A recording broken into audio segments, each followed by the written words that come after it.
Renungan Hari Jumat 22 Juli 2022, Pekan Biasa ke-16 tahun C, Pesta Santa Maria Magdalena.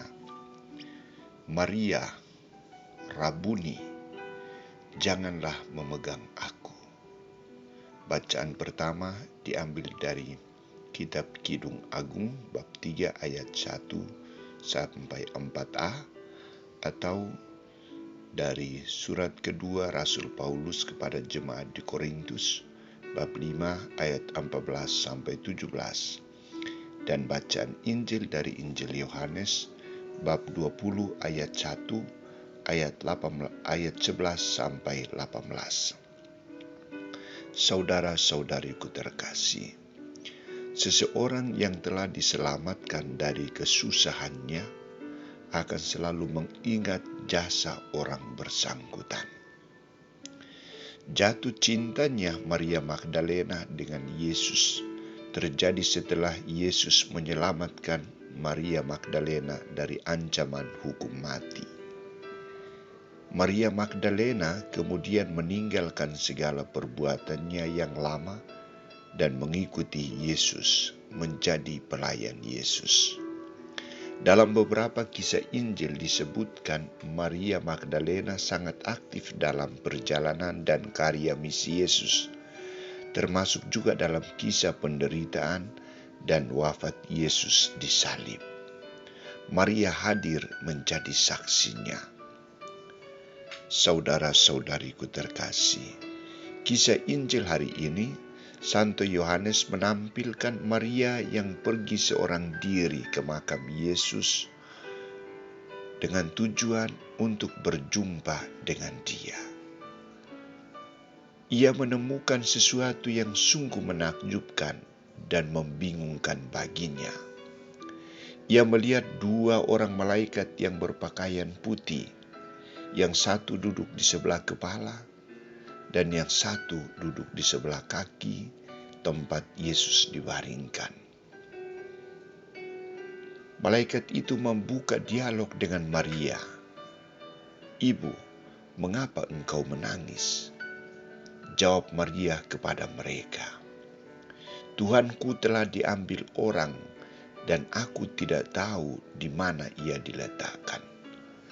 Maria sungguh merasa heran karena ia tidak menemukan Yesus di dalam makam. Yang ditemukan adalah dua malaikat itu.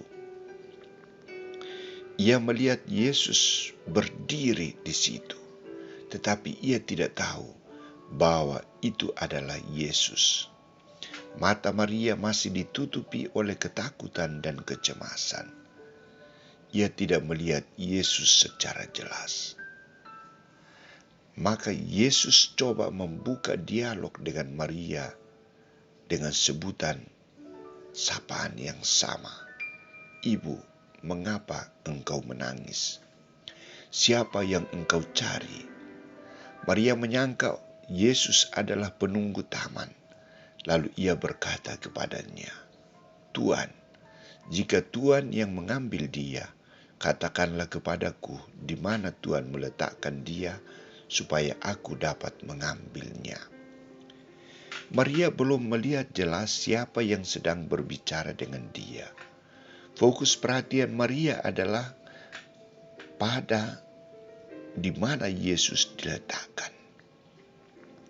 Maria belum mengerti tentang kebangkitan Yesus. Maka Yesus coba lebih berusaha untuk mengajak Maria mengenal dirinya secara jelas. Ia menyapa Maria dengan sapaan keakrabannya, bukan lagi memakai sapaan ibu, tetapi namanya sendiri. Maria. Maria berpaling dan berkata, "Rabuni," artinya guru. Sapaan ini membangkitkan harapan baru dan suasana hati penuh gembira, sukacita.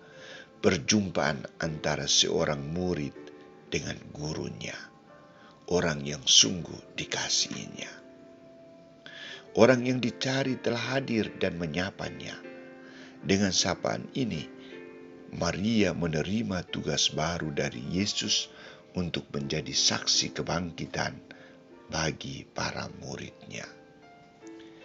Janganlah engkau memegang aku sebab aku belum pergi kepada Bapa, tetapi pergilah kepada saudara-saudaraku dan katakanlah kepada mereka bahwa sekarang aku akan pergi kepada Bapakku dan Bapamu, kepada Allahku dan Allahmu.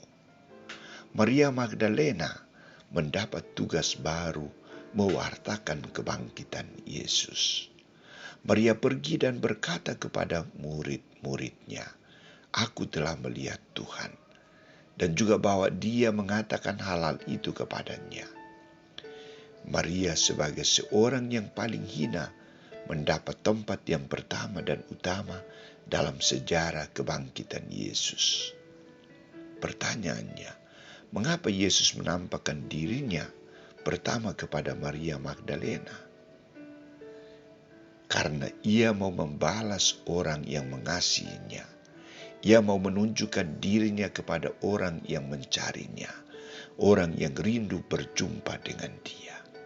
Orang yang datang kepadanya tidak akan dikecewakan. Saudara-saudariku terkasih, hari ini gereja merayakan pesta Santa Maria Magdalena. Ia ditampilkan sebagai seorang pendosa yang bertobat. Setelah pertobatannya, ia sungguh setia menjadi pelayan Tuhan. Ia bukan hanya menjadi pelayan Tuhan, tetapi lebih dari itu adalah pewarta pertama kebangkitan Yesus kepada para murid-Nya. Maria mengajak kita agar selalu berusaha untuk mencari dan berjumpa dengan Yesus, rindu untuk berkomunikasi dengan Yesus. Juga mengajak kita untuk selalu ada dan berjalan bersama Yesus, menjadi pelayan Yesus. Semoga usaha kita untuk berjumpa, berkomunikasi, menjadi pelayan dan saksi Yesus, kita mendapat berkat dari Yesus.